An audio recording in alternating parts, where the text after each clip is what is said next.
Welcome to the Quick Start tutorial series. In this video, we will be creating our first AgileDialog to give you the context of what we are going to do and where we are. This tutorial series explains how to create a leave request app for the employees of our organization. In Stage 0, we deployed and set up the basic components. This should already be done. In Stage 1, we created a basic approval process with AgileXRM. In this Stage 2, we will create an AgileDialog to guide the creation of requests. In further videos, we will add more functionality to our app. In this tutorial, we will show you how to design an AgileDialog to capture the required leave request information and guide the user in the creation of a well-formed request. Please note that you must have already completed Stage 0 preparation to have the necessary components and configuration. If you have not, please refer to the corresponding video. The business requirements for this dialog are: employees currently create new leave requests by filling in an out-of-the-box Dataverse table form. The app must provide the ability to submit a request for another employee on their behalf. Users are required to enter multiple details to submit a complete request for its approval. Information requested may vary depending on the type of leave request submitted. Basic date validation is required, which currently is not implemented. An AgileDialog will guide the user through the steps to submit a well-formed request using validation and business rules and register this in the corresponding table of Dataverse. This is the form that the employee submits now. We would like to create a dialog to provide guidance to the user to submit a well-formed request, adding prepopulated fields and date validation. In this video, you will learn to configure form settings such as different render modes and disable back, to use various types of controls, lookup, info, calendar, combo, and text box, to configure control settings such as auto next and default value, to add validation like required, read-only, and calendar minimum value, to set data source options with the XRM query and context window, to route the dialog to the corresponding path using a multiple condition, to create a new row in a table in Dataverse using create entity, and to use the process viewer. Let's see how to do this. We need to create an AgileDialog to capture the necessary information to submit a leave request. To design the AgileDialog, we will use the component AgileXRM Envision. An AgileDialog is a wizard-like sequence of dynamic pages that use business logic to adapt depending on the context of what the user enters or selects, providing a guided way to capture the required information and allowing the user to submit, practically without training, a well-formed request or complete a task. We select our application, and we click AgileDialog Model to create a new dialog. The Template Settings screen opens. In the Naming Convention tab, we specify the template name for our dialog. In the Options tab, we check Show Breadcrumbs so you can see how this behaves. In the Scope tab, we choose how to start our dialog. We leave this to On Demand Standalone and click OK to close this window. A new process diagram is shown on the main area with the start and the stop shapes. To start creating our dialog, we will add page forms to it. The first one should be a start page. We simply drag the start page shape from the AgileDialog stencil into our diagram and name it Select Requester. We click the blue link AgileDialog's form at the bottom of the Properties pane to open the Form Designer. This is the AgileDialog's Form Designer, shows the list of controls added on the left, a central canvas to design the form, configuration settings on the top, and a property pane on the right. We add a new control to our form by clicking on the plus button on the bottom left corner. From the expanded menu, we select Lookup. A new control is added to the control tree on the left into the form canvas. Each control has a name and a label. We name this control GID-Requester and type the label Select Leave Requester on behalf of. We change the width of the control by specifying the column span in the sizing section. We drag the arrow to 6 columns, which is half the form width. The lookup control is a data-bound control. In this case, the requester will select an employee or a user. To configure the data source of this control, we head to the Source section, choose XRM, and click Configure. In the Query Expression Editor, we can query any Dataverse table using a Fetch XML query. In the Query tab, we click to select a table. We type to filter the list, locate, and select the User table. A filtering condition appears below. We can filter using any column from this table. In our case, we look for the status property. Leave the equals operator and select Enabled. We click here to add a new condition. In the left part, we choose User Licensed. As operator, we leave equals, and on the right side, we select Yes. In the Columns tab, we configure the output of our query. The column User is already added to the list on the right. We add the column Full Name from the list on the left and click the arrow to add it. In the Variable Mapping, we confirm which is the displayed value and which is the stored value. In the Test tab, we test our query works correctly. Here is a list of enabled users. This configuration is complete, so we click OK to close. We want our control to have our user preselected by default. We set the property Default Value from the Property pane. Click on the ellipsis button. This opens the context window. We expand the Generic section and select Process Initiator ID. This special variable contains the user ID of the user that opened the dialog. This first form is complete. We click Save to close the AgileDialog's Form Designer. We reroute the existing connector from the Start step to our new Start page by dragging the end of the arrow. Next, we add a page form shape from the AgileDialog's stencil to our diagram. We name this Select Leave Type, and we click the link to configure the form. In the form, we add a new control of type combo. We name this control Option Leave Type and set the label to Select Leave Type. We make this control 6 columns wide. This is another data-bound control. We configure its data source to XRM option set and click Configure. In this case, we must select a choice column from any of the tables in our Dataverse.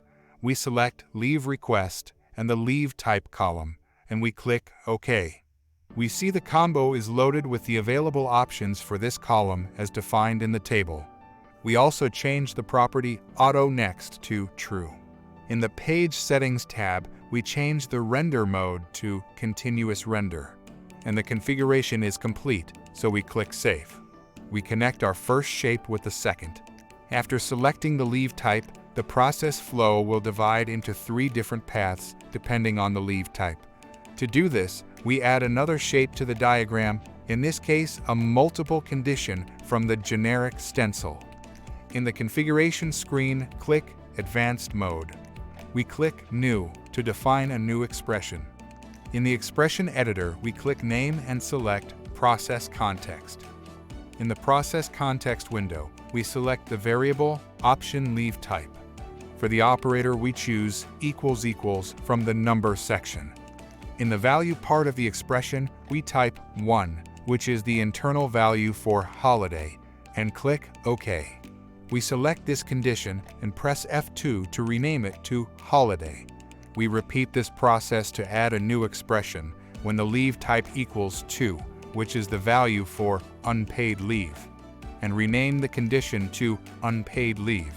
Note there is always a third option else in these conditions that we will also use for the other type of leave requests.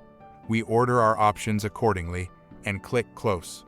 We connect Select Leave Type with the multiple condition shape. We add a new page form shape and name it Enter Unpaid Leave Dates. We edit the page form. In this form, we add an info control. Name it Info Title and set the label Please enter your unpaid leave dates. We style this text, set it bold text. We make this control full width. We add a calendar control, name it Date Time Start Date, and set the label Select Start Date. For this control, we set the property Date Only to True. We add another calendar control with the name Date Time and Date and set the label Select End Date. To be able to display the 2 calendar controls in the same row, whenever there is enough screen space, We check the checkbox, Keep in Same Row. This will make our form more responsive to different screen sizes. We also make this control Date Only.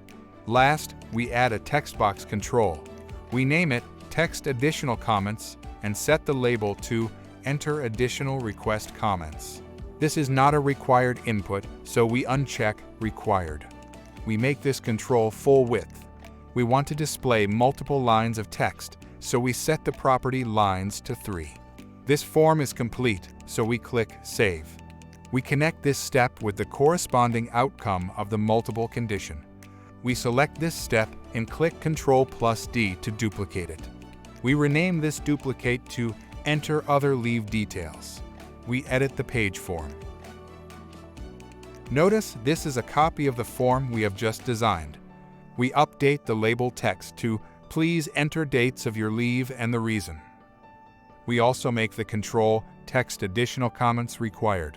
This form is ready, so we click Save.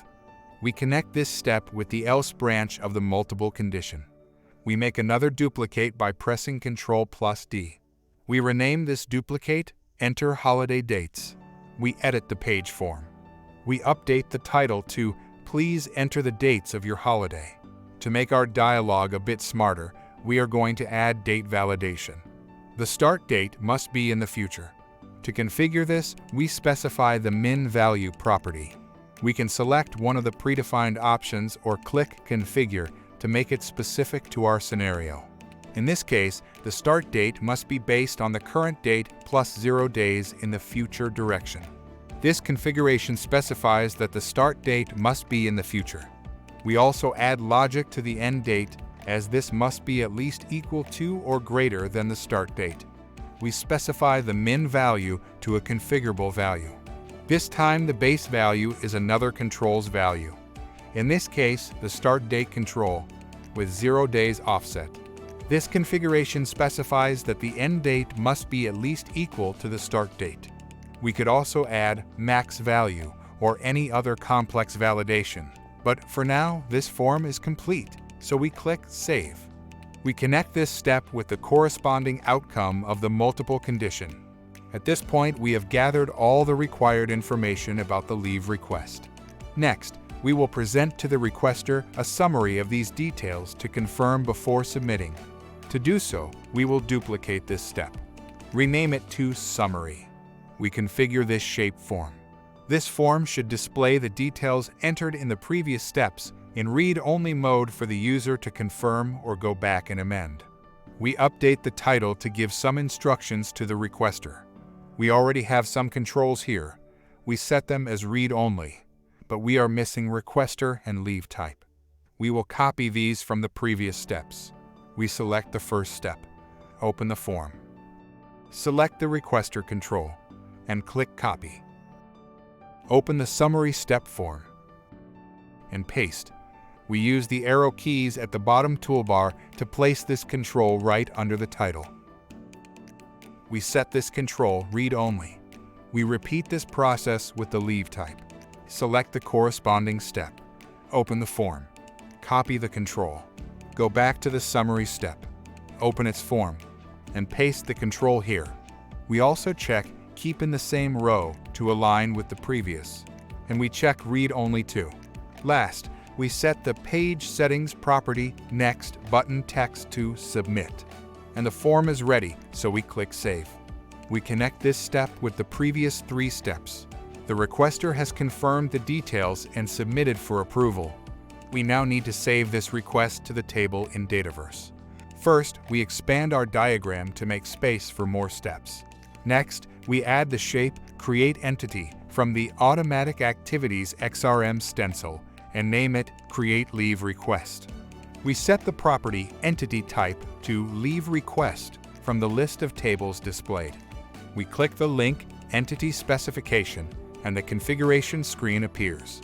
The reason column is already showing. We link it to a combination of the following fields from the process context: Requester, Leave Type, and Start Date.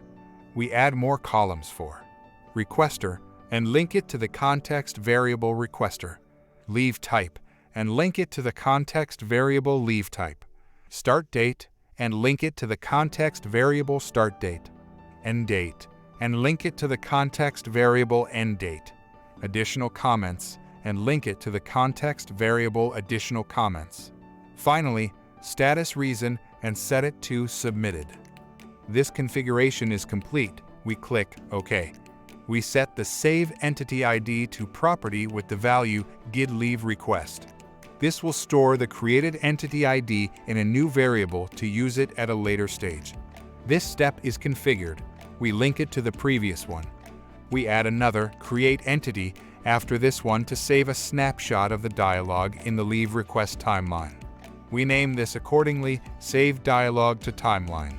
We click the link Entity Specification, and the configuration screen appears. We select the Table Process Task and set the following columns. Subject, and set it to Create Request. Completed, and select True. Completed by, and link it with the context variable Process Initiator. Dialog Instance ID, and link it to the context variable Process Instance ID. And Regarding, and set it to the context variable AgileRequest created in the previous step. This configuration is complete. We click OK. We set the Save Entity ID to with the value AgileProcessTask to store the created entity ID in a variable. We link this step with the previous one. We set the status of this task to Complete. To do so, we add a Set Status shape from the Automatic Activities XRM stencil. Name it Set Complete Save Dialog, and set the properties. Entity ID to AgileProcessTask. Entity name to Process Task. And select the status to Completed. We connect this step. After the entity is created, we add a final page form shape at the end of the process. We name it Confirmation, and we configure the form. This will be a simple form to notify the requester. We add an info control. We name it Info Confirmation, and we type the control label to Your request has been submitted successfully. We make it full width. We style it bold and larger screen size. We set the page settings value for render mode to pop-up window. We check Hide Cancel button, and we click Save to close this form. We connect this page with the previous and with the end of the process. At this point, the first version of our AgileDialog is complete and ready to be tested. It is time to publish the AgileDialog to the users by using the Publish functionality. We click on the corresponding upper toolbar button. The very first time we publish an AgileDialog to the server, we must specify its permissions. Please refer to the documentation to learn more about process permissions. We just leave the default option and click Update XRM for the runtime permissions. Then leave the default options to create the additional permissions. Once the basic permissions are set up, we click Close to continue the publish process. The publish screen is shown where we see that we are about to deploy the first version of our dialog. We can enter optional version comments and decide when to release this version to the public. For the moment, we leave the default options and click OK to start the publishing process. Our AgileDialog is published. It is time to test it. There are several ways to start an AgileDialog. According to the scope configured in our AgileDialog, it starts on-demand standalone. This type of dialog can be launched using a URL with this format. It has 3 parameters that we will need to specify. We will need to find which is the AgileXRM server URL, the Dataverse environment unique name, and the name of the AgileDialog process template we want to launch. We should certainly know the last one as we have just created this dialog. The user that opens this URL must have the appropriate permission to start instances of the dialog template. You may have noticed that the Leave Request app has a custom button named New Leave Request. We will customize this button to open the URL of our AgileDialog. We open make.powerapps.com. Click Solutions. Switch to Managed and open the solution imported Leave Request solution. Open the model-driven app, Leave Requests app.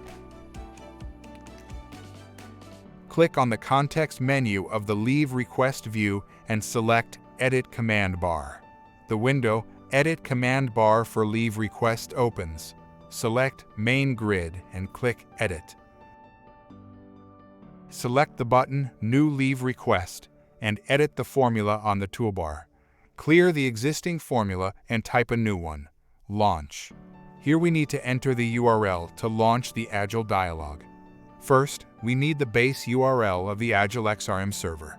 To find the AgileXRM server URL, we head to our app's home and open the AgileXRM app.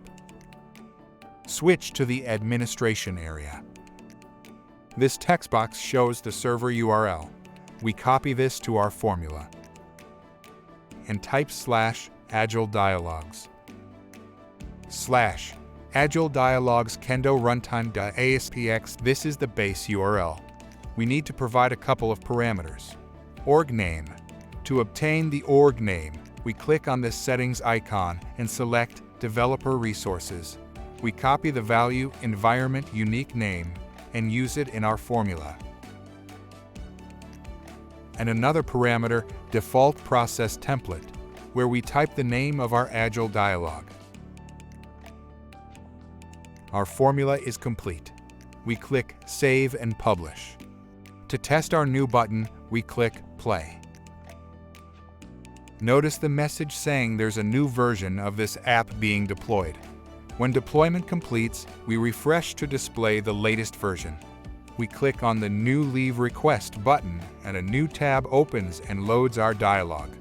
Our button is working. Let's test our new AgileDialog. The first form is displayed, Select Requester, with the lookup control asking to select a requester user. This comes prepopulated with our username. We could search here for other users in our system. But for now, we select our user. We click Next.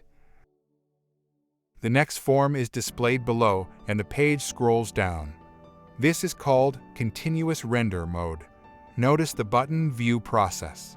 If we click on it, we can see the process viewer that displays the process we have created using Visio. We can see the process started and move to the second step. That's where our AgileDialog is now. Let's put the viewer and our dialog side by side. The form displays a combo with the possible options for a leave type coming from our table in Dataverse. If we add new options to this table, these will display here automatically. We select Holiday and the form moves on automatically. This is the Auto Next functionality we configured. The process viewer reflects this selection and updates automatically. The multiple condition is evaluated and, due to the leave type selected, the next form shown is Enter Holiday Dates. In this form, we must enter the start and the end dates. They appear on the same row because there is enough horizontal space for it. On mobile devices, they would display one on top of the other. Remember also that we added date validation here. Indeed, we confirmed that the start date cannot be earlier to today, and the end date must be equal to or greater than the start date. Our validation works. We can enter optional additional comments in this text box. We click Next. The process moves to the summary step, as we can appreciate in the process viewer. We are presented with the summary form with the details entered so far in read-only mode. We can use the top-level breadcrumbs to navigate to any previous form and amend any details. When we are happy with our request, we click Submit. At this point, the process creates a new leave request row and saves the dialog snapshot to the timeline. We get a confirmation message in a form, and the process has moved ahead to the last step. Notice this is a pop-up form as we configured in our dialog, and there's no back or cancel button on this screen. And once the pop-up is closed, the process completes. We can close the process viewer now and close our dialog. To confirm our leave request has been created, we go to the model-driven app, Leave Request app, and refresh the list of leave requests. We see a new row has just been created, a request from Charles for a holiday request. We click on it to see the details. We see that the details collected in our AgileDialog are stored here. Also notice the entry in the timeline called Create Request. We can open it by clicking this button. If we switch to Process Task, we see the snapshot of the AgileDialog we completed. Step by step the forms displayed and what the user entered on each step. This is our audit trail for AgileDialogs. Back to our request, we also see a Manager Approval task. This is because the creation of this new leave request has triggered the approval process that we created in Stage 1. If we switch to the View Process tab, we can see this process running. This is great. We have our first AgileDialog up and running. We could make changes and improvements, but we have a first version rather quickly. For now, this is the end of this quick start tutorial video. Please refer to other videos to continue improving your knowledge of the AgileXRM platform.